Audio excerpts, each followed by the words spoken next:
Pra unë kam qenë zëvendës drejtori përgjithshëm i burgjeve për 1 vit e gjysmë.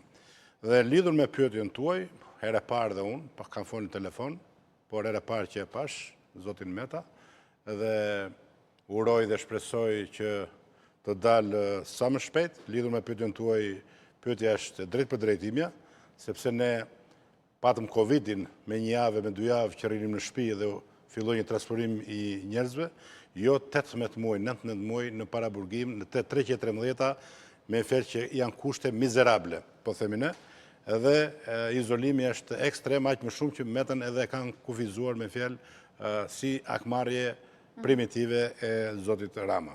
Kështu që lidhur me pyetjen tuaj, shumë e thjeshtë. Çfarë ndodhi me Semir Tahirin? Shikoni, pyeteni, bëni dhe analizat. Qa ka ndodhur me Lefter Kokën? Është ai Lefter Koka që ishte, apo s'është? Edhe Beqen po ta bini në intervistë. Pra gjithë këta që janë me porositë të Ramës dhe me akmarrje, që nuk janë dhe siç ishte me zotin Meta, se me zotin Meta e ka personale, me fjalë të shikoni një transformim të tyre për shkak të këtij izolimi, keq menaxhimi, porosie politike të gjitha me radhë. Pra thjesht, prerë dhe sakt.